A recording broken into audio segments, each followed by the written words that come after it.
Today is Wednesday, July 10th, 2019, and the time is 6:08.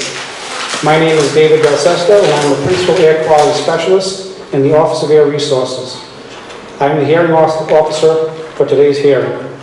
With me is Ruth Gold, Supervising Air Quality Specialist, and Laurie Grandchamp, Administrator of Environmental Protection. Today we are holding a public hearing to gather public comment in accordance with 250-RICR-120-05-29 on the proposed renewal for the draft Title V operating permit for the Shell Oil Products U.S. facility located on 520 Allens Avenue, Providence, Rhode Island. A record is being made of today's hearing. Also, we have Spanish and Portuguese interpreters for anyone that would like to use their services. In 1990, under the Clean Air Act, the Environmental Protection Agency developed the Title V operating permit program for major sources of air pollution and required each state to develop its own Title V program. The state of Rhode Island's operating permit program has been approved by the U.S. Environmental Protection Agency.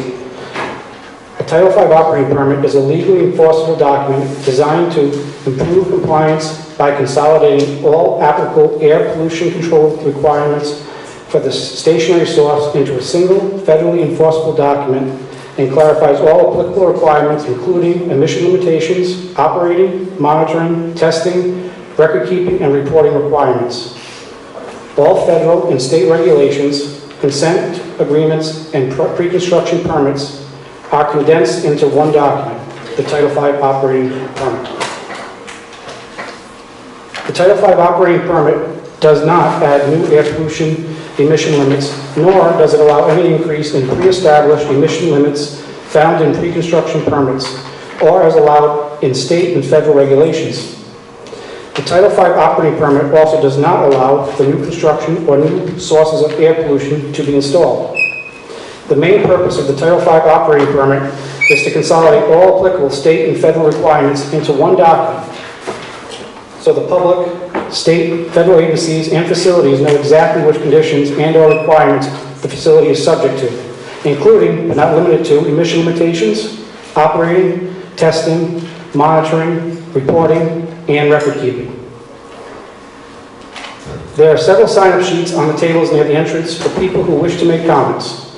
There are also copies of the Shell Oil Terminal Title V operating permit application on the table. Written comments on the application and draft air permit will be accepted until Friday, July 19th. Anyone who makes oral comments tonight may also submit written comments during the comment period, which closes at 4 p.m. on July 19th, 2019. This hearing is being conducted under the authority of Rhode Island General Laws, Chapter 23-23, 42-17.1, 42-35, and 250-RICR-120-05-29, formerly known as Air Pollution Control Regulation Number 29. The public notice for the comment period was provided on March 27, 2019 on the DEM's webpage and through the Office of Air Resources listserv. The hearing notice was announced on May 23, 2019 in accordance with procedures for public participation in 250-RICR-120-05-29 of Part 29 operating permits. The purpose of today's hearing is to provide interested parties an opportunity to submit submit comments oral and written on the proposed draft renewal of the Title V operating permit for Shell Oil Products U.S. facilities. This hearing is not intended as a means of providing a forum for discussing or debating and is not a question and answer session.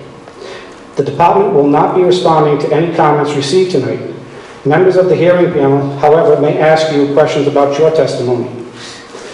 The Office of Air Resources has conducted a review of the application for compliance with the applicable state and federal air pollution control regulations and has prepared a draft Title V operating permit renewal for public review and comment.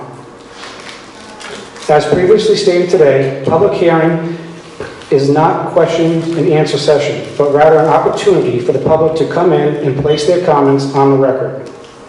After the close of the public comment period on July 19, 2019, the Office of Air Resources will compile all the written comments submitted to the department, as well as any verbal comments placed on the record today, and will prepare and issue a single document containing our written responses for each substantive comment. After considering the comments received, the Office of Air Resources will issue or deny the renewal of the operating permit. To make it perfectly clear, whether Title V permit gets approved or not has no bearing on whether Shell can continue to operate.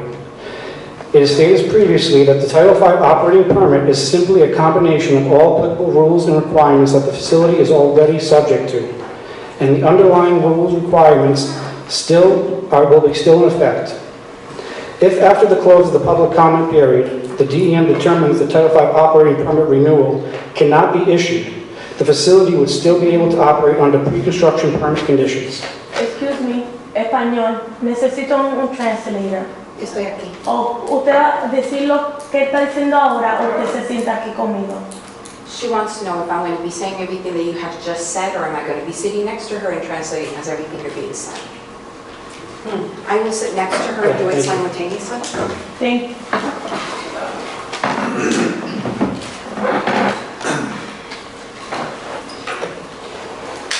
Laurie Grandchamp is moderating the hearing this evening and will explain the commenting process before we begin taking comments.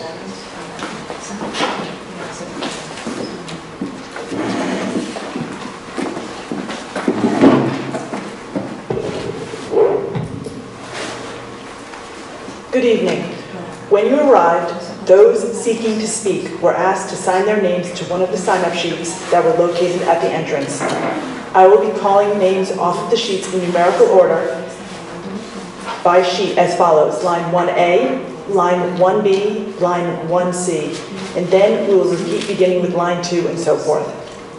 Please come to the front of the room, to the microphone. When you are called to speak, please state your name and address for the record before you begin speaking. In order to allow the maximum number of people the opportunity to make a meaningful comment, individual verbal testimony will be limited to 5 minutes. If we have additional time at the end, you can come up again to make additional comments. Your time will begin when you start speaking, and we will provide you with a 30-second notice that your time is close to ending. This format is not intended to limit anyone's remarks, but rather to ensure the Office of Air Resources hears from as many people as possible tonight. We encourage you to submit written testimony as well. If you have written comments, you may place them in the box located at the front of the stage. There are many people here that wish to provide testimony, and it is important for all of us to keep in mind that no one's comments are more or less important than anyone else in the room tonight.